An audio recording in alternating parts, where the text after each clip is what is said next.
జోజో టీవీ. మాయా సంతరా చెట్టు. చింటూ రోజూ వాళ్ళమ్మ పడుకున్న తర్వాత పక్కనే ఉన్న గ్రామంలో పొలంలో ఉన్న చిన్న చిన్న తీయటి సంతరాలు తెంపడానికి వెళ్ళేవాడు. అప్పుడప్పుడు అతను మిత్రుడు మింటూని కూడా అతనితో పాటు తీసుకుని వెళ్ళేవాడు. ఒకరోజు చింటూ వాళ్ళమ్మ పడుకునే ముందు అతన్ని హెచ్చరిస్తుంది. చూడు చింటూ, నేను పడుకోవడానికి వెళ్తున్నాను. నేను ఉదయం 4 గంటలకు లేస్తాను. ఒళ్ళంతా నొప్పిగా ఉంది. ఇంకా చాలా పని కూడా ఉంది. ఇప్పుడు నన్ను 1 గంట పడుకోనివ్వు. అస్సలు సతాయించుకో. నువ్వు పక్క పొలానికి వెళ్ళావంటే అస్సలు బావుండదు. నీకు తెలీదా, అక్కడ పాములు పురుగుల్లాంటివి చాలా ఉన్నాయి. ఏవైనా నిన్ను కరిస్తే ఏమవుతుంది? నువ్వు నా ఒక్కగానొక్క సంతానం మీరా. అమ్మా, నువ్వెందుకు కంగారు పడుతున్నావు? నేనెక్కడికి వెళ్ళను. నువ్వు హాయిగా పడుకో. పక్కా. అవునవును, పక్కా. అమ్మ పడుకోగానే ప్రమాణం చింటూ మర్చిపోతాడు. ఇంకా వెళ్ళిపోతాడు అతని మిత్రుడు మింటూ దగ్గరికి, పక్క ఉన్న పొలంలోకి, ఎక్కడైతే తీయటి రసాలు ఉన్న సంత్రాలు ఉన్నాయో. అరే మింటూ, అమ్మ త్వరగా రమ్మని చెప్పింది. ఒకవేళ త్వరగా వెళ్ళకపోతే నేను మాట తప్పినవాడినవుతాను. తన్నులు పడతాయి. ఓరే అన్నా, నువ్వు కంగారు పడకు. ఫటాఫట్ సంత్రాలను తెంపుకొని ఇక్కడి నుంచి త్వరగా వెళ్ళిపోదాం, సరేనా?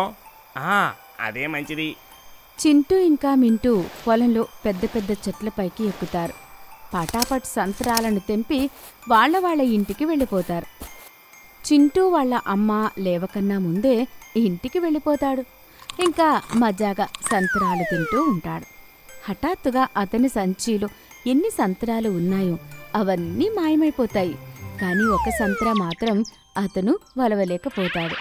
అతని అమ్మ నిద్రలేవగానే, అమ్మా చూడు, ఈ సంత్రాన్ని నేను వలవలేకపోతున్నాను కూడా. అరే, నువ్వు మళ్ళీ పొలానికి వెళ్ళావా? అరే అమ్మా, ఇది నిన్నటి పండు. సరే చూపించు నాకు. చింటూ వాళ్ళమ్మ ఆ సంత్రాన్ని చూసి ఆశ్చర్యపోతుంది. అరే చింటూ, ఇది తినే సంత్రం కాదురా, ఇది బంగారంది. ఏమంటున్నావమ్మా? బంగారు సంత్రానా? ఇది చూడు బాబు. అమ్మా, ఇక మన పేదరికం దూరమైపోయింది. మనకు చాలా డబ్బులు కూడా వస్తాయి. ముందు ఇది చెప్పు, నువ్వు దీన్ని ఎక్కడి నుంచి తెచ్చావు? చింటూ అతని తల్లికి జరిగిన విషయమంతా చెప్తాడు. ఇద్దరు, అమ్మ ఇంకా కొడుకు, పొలానికి వెళ్తారు. అప్పుడు చింటూ వాళ్ళ అమ్మ ఒక పెద్ద చెట్టుని చూస్తుంది. అక్కడ చెట్టుకు ఉన్న సంతరాలన్నీ బంగారంవే ఉంటాయి. అరే చింటూ, ఇదైతే అద్భుతంగా ఉంది. అన్ని సంతరాలు బంగారంవేరా. త్వరగా తెంపు. భగవంతుడు నా మొర విన్నాడు. ఇప్పుడు మన పేదరికమంతా పోయిందే. మనకింకా ఏ బెంగా ఉండదు. ఆగు, నేను కూడా పైకి వస్తాను, ఆగు. ఇద్దరు అమ్మా కొడుకులు చెట్టుపైకి ఎక్కి అన్ని సంత్రాలు తెంపుకుంటారు. ఇంకా మెల్లిమెల్లిగా వాళ్ళ పేదరికమంతా దూరమైపోతుంది. వాళ్ళు చాలా ఆనందంగా ఉంటారు. అడవిలో ఒక పెద్ద నది ఉండేది. అందులో చాలా ముసళ్ళు ఉండేవి. ఇంకా అక్కడే చుట్టుపక్కల బాగా చెట్లు ఉన్న కారణంగా చాలా కోతులు కూడా అక్కడే ఉండేవి. అందులో ఒక కోతి, దాని పేరు పీకు. అది అన్ని ముసళ్లతో స్నేహం చేసి వాళ్లతో స్నేహం పెంచుకుంటూ ఉండేది. పీకుకి తెలుసు అసలు నదిలో ఎన్ని మొసళ్ళు ఉన్నాయి అని. ఒకరోజు పీకు చెట్టు మీద కూర్చొని హాయిగా అరటిపండు తింటూ ఉండగా దానికి అప్పుడే 3 రంగుల మొసళ్ళు కనిపిస్తాయి. ఒకటి నలుపు రంగులో, ఒకటి తెలుపు రంగులో, ఇంకొకటి గులాబీ రంగులో ఉంది. ఆ 3 రంగుల ముసలిని చూసి పీకు ఆశ్చర్యపోతుంది. అలా తింటూ ఉండగా సగం అరటిపండు దాని చేతిలో నుంచి కింద పడిపోతుంది. అప్పుడు అది గట్టిగా అరుస్తుంది. అరే ఇదేంటి? ఎప్పటి వరకు నేను ఇలాంటిది ఎప్పుడూ చూడలేదు. నా కళను ఎవరైనా మోసం చేస్తున్నారా? ఇలా 3 రంగుల మొసళ్ళున్నాయి. నలుపు, తెలుపు, ఇంకా గులాబీ రంగు. నేను త్వరగా వెళ్ళి నా స్నేహితులకి ఈ విషయాన్ని తెలియజేయాలి. లేకపోతే వాళ్ళు ఇక్కడికి వచ్చి వీటిని చూసి భయపడిపోతే చాలా కష్టమవుతుంది. నేను త్వరగా వెళ్ళాలి. పీకు వెంటనే పరిగెడుతూ వెళ్లి దాని స్నేహితులందరికీ చెప్తాడు. నీళ్ళలో ఉండే మొసళ్ళు ఇంకా పీకు స్నేహితులందరూ ఆ విషయం విని ఆశ్చర్యపోతారు. అరే త్వరగా పదండి, అవి వస్తూనే ఉంటాయి. నేను అవి ఈ నది దగ్గరికి రావడం చూశాను. అరే మనం మాట్లాడకుండా ఉన్నాం చూడండి, అందుకే అవి మన దగ్గరికి వస్తున్నాయి. అప్పుడు పీకు ఇంకా తన స్నేహితులకే ఆ విషయం చెప్తూ ఉంటుంది. అంతే, అంతలోపే ఆ 3 మొసళ్ళు వచ్చి నది దగ్గర నిలబడతాయి. నదిలో ఉన్న మొసళ్ళన్నీ ఆశ్చర్యపోతాయి. ఇంకా అదే నదిలో ఉండే ఒక పెద్ద మొసలి బయటికి వచ్చి ఆ 3 మొసళ్ళకు నమస్కారం చెప్తూ ఇలా అంటుంది. మీ అందరికీ ఇక్కడికి స్వాగతం. కానీ మీరు నాకు ఒక విషయం చెప్పండి. మీరు ఇక్కడికి ఎందుకు వచ్చారు అసలు? మీరు చూడడానికి మాలానే ముసలలా ఉన్నారు, కానీ రంగులతో ఉన్నారు. దయచేసి మీ గురించి చెప్పండి. 3 రంగుల మొసళ్ళలో నుండి ఒక తెలుపు మొసలి ముందుకు వస్తుంది. ఇంకా ఇలా అంటుంది. నా పేరు సీతారాం. మేము ముగ్గురం చూడటానికి రంగుల్లో ఉండొచ్చు, కానీ మేము కూడా మీలాగే మామూలు ముసళ్ళమే. యాత్ర చేయడం చాలా కష్టమవుతుంది. మమ్మల్ని ఏ సమయంలో ఏ జంతువులు వేటాడొచ్చు అని మా అడవిలో ఒక నీటి చుక్క కూడా లేదు. మాకు సహాయం చేయడానికి ఒక దేవత మొసలి ప్రత్యక్షమై మమ్మల్ని ఇలా రంగులుగా మార్చేసింది. ఇంకా ఏం చెప్పిందంటే, ఈ దారిలోకి వెళితే ఒక పెద్ద నది కనిపిస్తుంది, ఇంకా అందులో ఉండే వాళ్ళు మాకు సహాయం చేస్తారు అని. నీటిలోకి వచ్చిన తరువాత మా రంగు మళ్ళీ మామూలుగా మారిపోతుంది. మేము కూడా ఇక నుంచి మీతో పాటు నదిలో ఉండడానికి అనుమతిని మిమ్మల్ని అడుగుతున్నాము. దయచేసి మాకు అనుమతినివ్వండి. మొసలికి వాళ్ళ మాటల మీద నమ్మకం కుదురుతుంది. ఇంకా వాటిని నీటిలోకి వెళ్ళమని చెప్తుంది. నీటిలోకి వెళ్ళిన వెంటనే ఆ 3 మొసళ్ళు మళ్లీ తిరిగి వాళ్ళ నిజమైన రంగులోకి మారిపోతాయి. అందరితో పాటు పీకుకి కూడా ధన్యవాదాలు చెప్తారు. చంద చాలా అందంగా పాటలు పాడేది. ఎప్పుడూ ఆమె వాకిట్లో చెట్టు కింద కూర్చొని పాటలు పాడేది. కాని ఎప్పుడు ఆమె పాటలు పాడుతున్నా ఒక నల్లని కాకి అక్కడికి వచ్చి కావు కావమంటూ ఉండేది.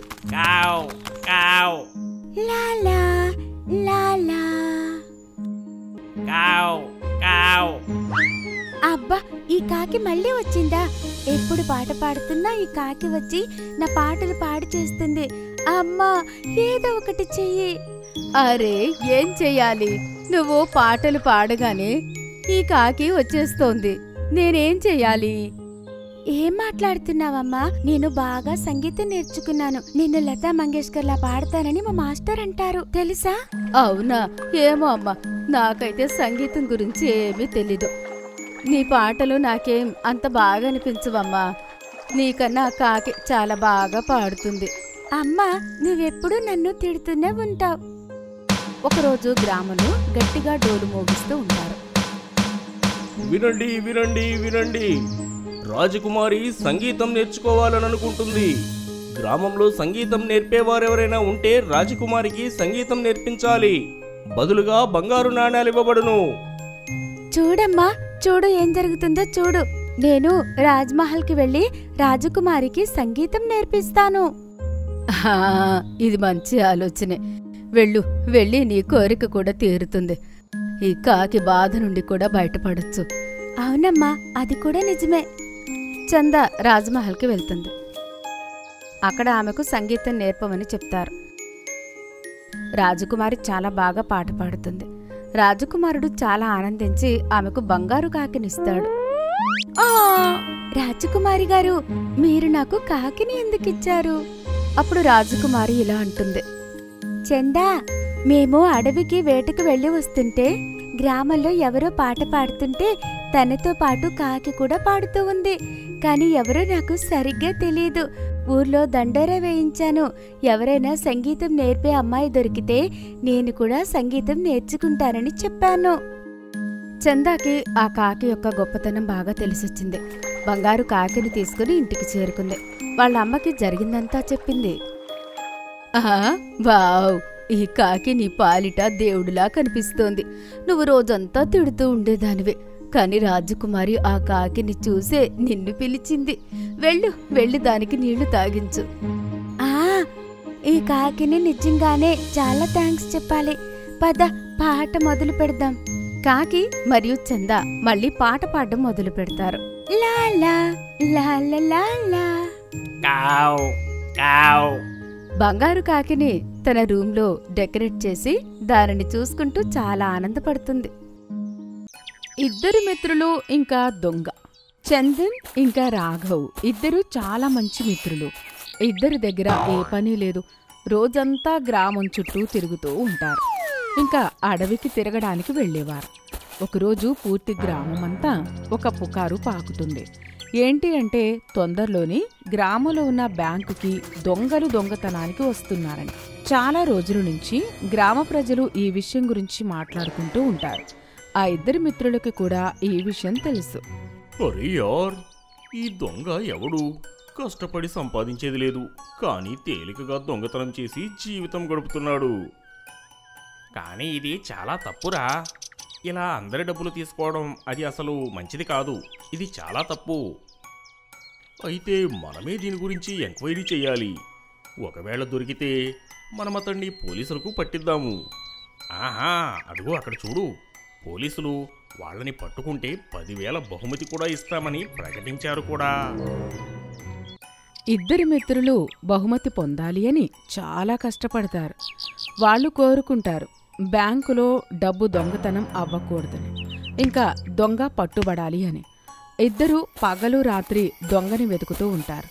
హఠాత్తుగా వాళ్ళకి గుర్రాల శబ్దం వినిపిస్తుంది. అవి అర్ధరాత్రి వస్తూ ఉంటాయి. అరే మిత్రమా, ఆ గుర్రాల శబ్దం ఎక్కడిది? పద అదేంటో చూద్దాం. వాళ్ళిద్దరూ ఆ గుర్రం శబ్దం వైపుగా వెళ్తారు.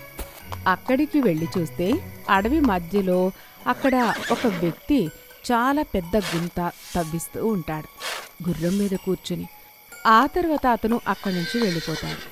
వాళ్ళు వెళ్ళిపోయిన తర్వాత ఇద్దరు మిత్రులు అక్కడికి వచ్చి చూసేసరికి ఆ గుంతులో నుండి సొరంగ మార్గం తవ్వుతూ ఉన్నట్టు కనిపిస్తుంది.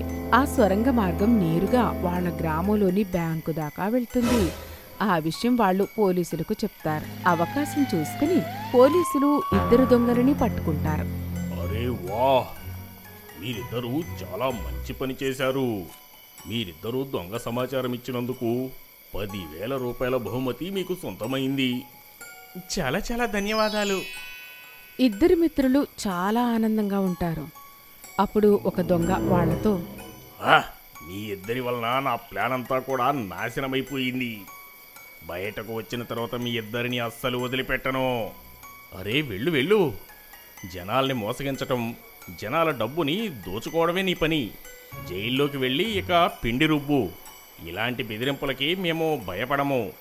ఇద్దరు మిత్రులు అక్కడి నుంచి చాలా ఆనందంగా వాళ్ళ ఇంటికి 5,000 రూపాయలు తీసుకుని వెళ్తారు. ఇంకా కొత్త వ్యాపారం మొదలు పెడతారు.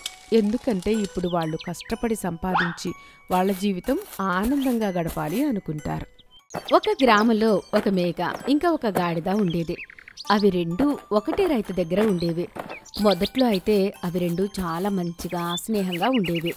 కానీ తర్వాత ఏమయ్యిందంటే ఆ రైతు ఎప్పుడు పొలానికి వెళ్ళినా గాడిదని అతనితో పాటు తీసుకుని ఇంకా మేకని ఇంట్లోనే వదిలిపెట్టి దానితో పొలంలో చాలా పనులు చేయించేవాడు. అందుకే ఆ రైతు ఆ గాడిదకి తినడానికి చాలా ఎక్కువ భోజనం పెట్టేవాడు. కానీ మేకకి మాత్రం తినడానికి చాలా తక్కువ ఇచ్చేవాడు. మేకకి తినడం అంటే చాలా ఇష్టం. మెల్లిమెల్లిగా మేక స్నేహమంతా ద్వేషంలా మారిపోతుంది. ఇప్పుడు దానికి గాడిదని చూస్తే అస్సలు ఇష్టం ఉండేది కాదు. నేనేమైనా రాను అన్నానా ఆ పొలంలోనికి? నేను కూడా పొలానికి వెళ్ళాలి అని అనుకుంటున్నాను. నా మిత్రురాల్ని కలవాలి అని నాకు ఉంది. ఈ రైతు మాత్రం నన్ను ఎక్కడికి తీసుకెళ్ళడు. నన్ను రోజు ఇలా ఇంట్లోనే కట్టేసి ఉంచుతాడు. ఈ గాడిదను చూడు, ఎప్పుడూ తింటూనే ఉంటుంది. నేను ఏదో ఒకటి చేయాల్సిందే. అది అలా కుళ్ళుతో ఒకరోజు మేక గాడిద దగ్గరికి వెళ్ళి ఇలా అంటుంది. అన్నా, నిన్ను చూసి నాకు చాలా బాధగా అనిపిస్తుంది. ఈ రైతు రోజంతా నీతో చాలా పని చేస్తాడు. అక్కడ చూడు, ఎదురుగా ఒక పెద్ద గుంత ఉంది. అక్కడికి వెళ్ళి అందులో పడిపో. చిన్న దెబ్బ తాగుతుంది. కానీ నీకు వారం రోజులు విశ్రాంతి దొరుకుతుంది. నాదేముంది, నీ బదులు నేను వెళ్ళి కాస్త సహాయం చేస్తాను. గాడిద మేక మాటల్లో పడి ఎదురుగా ఉన్న గొంతులోకి వెళ్లి దూకుతుంది. కానీ అలా చేయడం వల్ల గాడిదకి చాలా దెబ్బ తాకుతుంది. అది చూసి ఆ రైతు చాలా భయపడతాడు. ఇంకా ఒక డాక్టర్ని పిలిచి గాడిదని చూడమని చెప్తాడు. వైద్యుడు గాడిదని బాగు చేయడానికి ఒక ఉపాయం చెప్తాడు. ఏంటి అంటే గాడిదకి మేక రక్తం అవసరం ఉంటుంది. దాని రక్తంతో మాలిష్ చేస్తే గాడిద మళ్ళీ ముందులా తయారవుతుందని చెప్తాడు. అలా చెప్పగానే రైతు మనసులో మొదటి ఆలోచన ఏమొస్తుందంటే అతని దగ్గర ఇంతకు ముందు నుంచి ఒక మేక ఉంది అని. అరే బాప్రే, వైద్యుడైతే నా ప్రాణాలే తీయాలనుకుంటున్నాడు.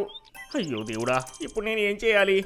నేను నా చేతులతోనే నా ప్రాణాలు తీసుకోవడానికి ఇంత పెద్ద పన్నాగం వేశానా? అయ్యో, నేను ఇక్కడ ఇరుక్కుపోయానేంట్రా బాబు. మేక దాని ప్రాణాలు ఇచ్చే పరిస్థితి వచ్చినప్పుడు దాన్ని తప్పు దానికి తెలుస్తుంది. అందుకే అతి తెలివితేటలు వేరే వాళ్లపైన ఈర్ష్యపడ్డం మంచిది కాదు. కొన్ని రోజుల్లోనే గాడిద మళ్ళీ బాగా అయిపోతుంది. మళ్ళీ రైతు ఇంకా గాడిద కలిసి పొలానికి వెళ్ళి చాలా కష్టపడేవారు, ఇంకా ఆనందంగా ఉండేవారు.